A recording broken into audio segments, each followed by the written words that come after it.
In this tutorial, we're going to learn some strategies on how to restore old documents, old pictures, things that have got some problems with them. You'll see here we've got our Army-Navy brochure with quite a few issues. We've got some pencil lines through the aloha. It's kind of crooked.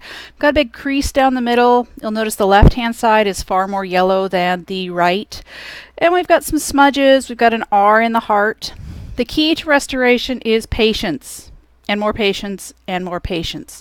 So go ahead and start with Canvas. Make sure you go grab that Army-Navy brochure.jpg, and let's go ahead and get started. One of the first things we're going to do is do a file, save as, first initial, last name. Let's call it Army-Navy Restored, and save it as a PSD, not as a JPEG, and save. Now, one of the first things I want to do is see how big this is. So we don't necessarily know how big someone scanned something. So let's go to Image, Image Size.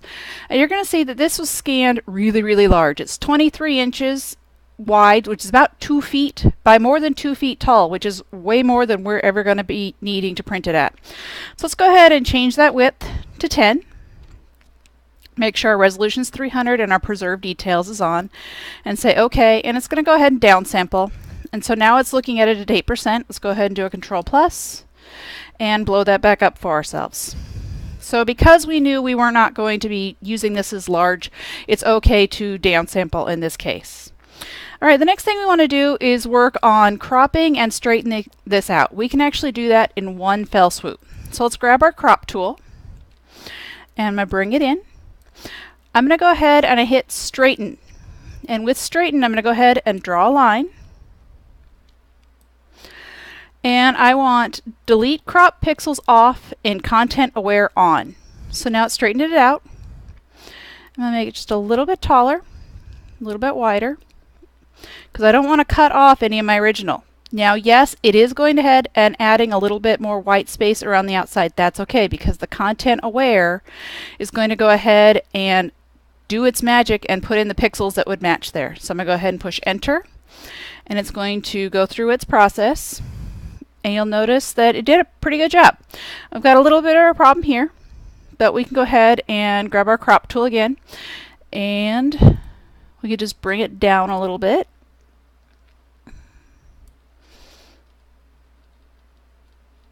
Use a little bit of arrow action, and enter. And we've got a pretty good straight thing now. Now that we've straightened it out, we want to go ahead and make a duplicate of this layer just in case something happens. I always like to straighten first and then duplicate, otherwise when you go to the original it will be crooked. So let's go ahead to layers, right click and duplicate layer, and let's call this original, and OK. And I'm going to go ahead and turn that layer off so I'm not looking at it. Alright, so now we can go ahead and actually start correcting part of this problem. There's a lot of different ways to do this. I'm not going to show you how to do it perfectly. I want you to go ahead and play with it, but I'm going to show you a couple different ways you can mess with it. If you don't have your adjustments open, make sure you go to Window and Adjustments. And the first thing I'm going to show you how to play with is your levels. So your levels are right here. And you can play with your levels by, you can bring these in and out. The white is the highlights, the black, this one here at the end is the shadows, and here is the midtones. But you'll notice that as I play with this, it's affecting the entire image. And I might not necessarily want that. There's a reset back to normal right here. So I can actually play with the individual channels. So let's go ahead and look at red. And sometimes you can fix things by bringing it in to the histogram and seeing what's there. Let's go ahead and grab green. That made it really green, but we still have another channel to play with, so don't worry about it yet. And let's look at blue. And you'll notice blue histogram is way off. So I'm not in love with any of that. So what else can we do? I can go and reset. I can go ahead and grab my white dropper and go, okay, tell it what should be white. And I get not too bad, but it looks like it's kind of glowing and kind of like a blueprint, and I don't love that. So let's undo it. Let's go ahead and grab our black until what would be black. Whoa, totally don't love that. So I'm going to undo it. So what's great about adjustment layers is that you can actually go in and turn them on and off, and you have not done anything to destroy your what you're creating. So let's go ahead and try auto. I fixed it a little bit, but not much. All right, so let's try another adjustment layer. I'm going to turn off my levels. Let's go to adjustments and grab our curves. Now curves, you'll notice you can play with, same thing, the shadows. Let's go ahead and play with it channel by channel like we did before with the red. But let's grab this modify curve. It kind of looks like a pointy finger. It will let you go up and down on the picture, on certain elements of the picture, and adjust certain areas. Let's go ahead and go down to blue since we know blue was really off. Start to pull some of that yellow out a little bit. So you can kind of, this is going to be totally up to you as to what you're going to decide is perfect for your brochure. I'm going to go ahead and revert. I can hit auto. Not too bad, but my yellow section here is really still pretty yellow. So I could grab my reset here, then grab my blue, kind of play with that a little bit, escape, grab my poker on my blue.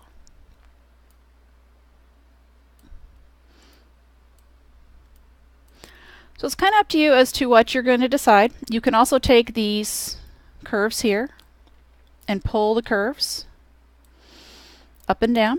You can adjust the other colors as well. Bring those in. Until you get kind of the color that you decide you like. And it takes a lot of patience and a lot of time to come up with the color that you're going to choose. So I'm going to leave mine uncorrected for now so you can kind of see the original. So once you've got the color cast corrected, you're going to go ahead and start working on moving this crease down the center. There's a couple different things you can do. You can try the patch tool, the clone stamp, the spot healing, the content aware. There's quite a few different ways to play with this. So let's go ahead and start with a patch tool over here on the side. It looks kind of like a band-aid. And make sure it's on content aware. I'm going to go ahead and draw a patch of the good stuff. And it's saying I can't do it because it's hidden, which it is. I need to go make sure I'm on my original layer. And what I did was exactly opposite what I wanted to have happen. So I'm going to go ahead and Control Z, Control D. I'm going to select my crease. I'm going to drag it over this way a little bit. And it's not too bad. Let's go ahead and do a deselect. I just have a little bit left here. I can do Control D to deselect. And let's bring it this way a little bit. So it's actually blending in those bits and pieces. So what else can you do? You can try the clone stamp. The clone stamp's right here. With the clone stamp, you have to set an area that you want to copy before you can actually stamp. So you hit the Alt key, you get the funny cursor, and that's coming up with what is your target area. And then as you use your brush, it's going to actually sample from where you are right here. So because I am sampling right on that line, I'm actually getting that crease repeated, which may or may not be what you want to do. I do not.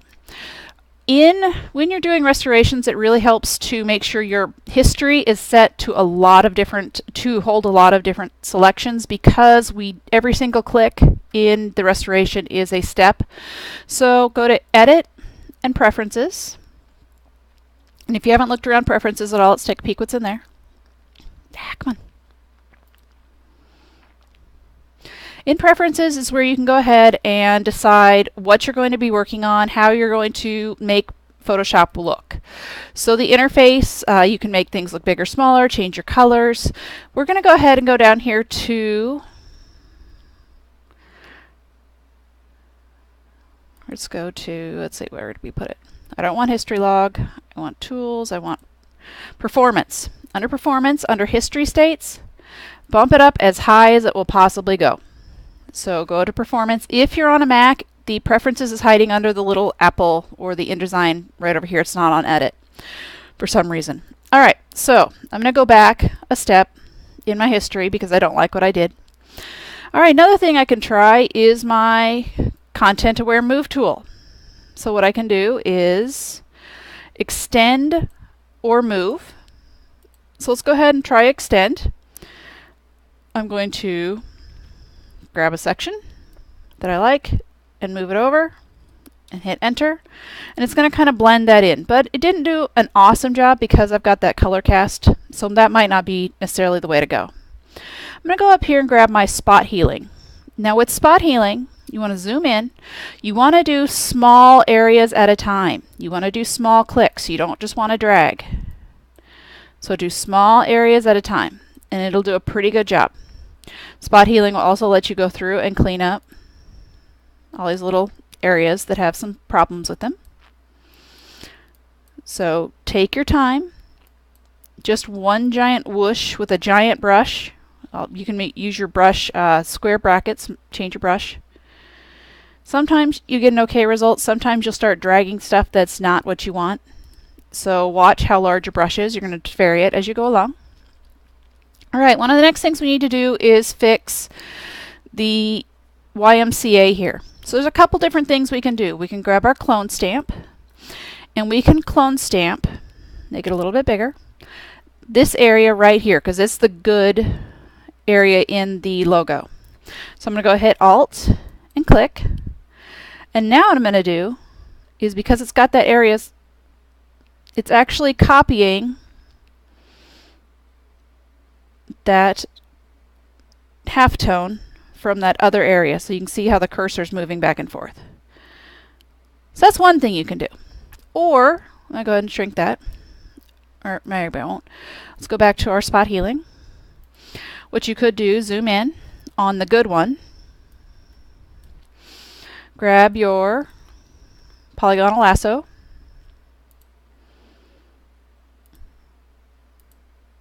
and we're going to highlight the part we want to keep.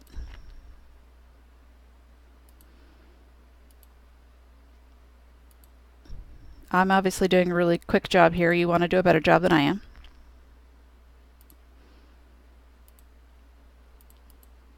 Okay, I'm going to do a copy, a Control C. I'm going to do a Control V for paste. I'm going to grab my Move tool, and I've now got a whole other copy of that YMCA that I can kind of slide in here on top of the other one. So that's another way to fix it, if you like that way better.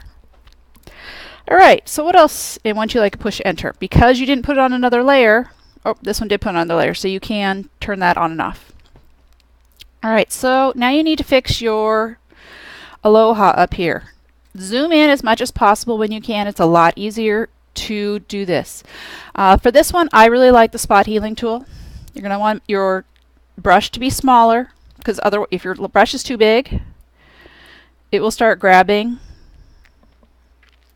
the outside, and you don't want that to happen. Alright, so I want proximity match. For some reason it's not working. I'm on the wrong layer, that's why. Here we go. That's what happens if your brush is too big. So you want to make sure that your brush is small. Use those square brackets by P, and just do little bits at a time,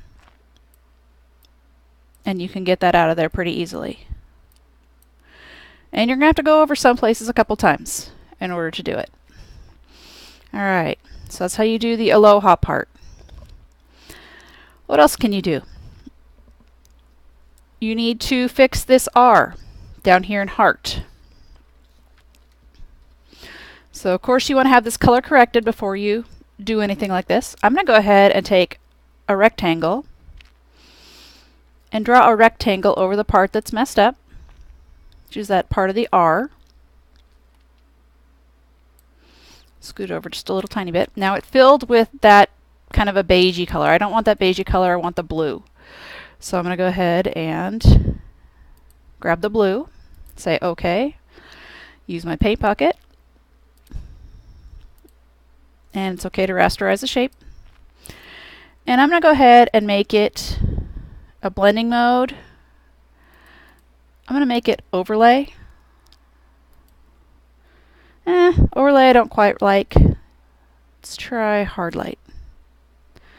Not perfect, so maybe I'll just leave the blending mode as normal, but take my opacity down just a little bit.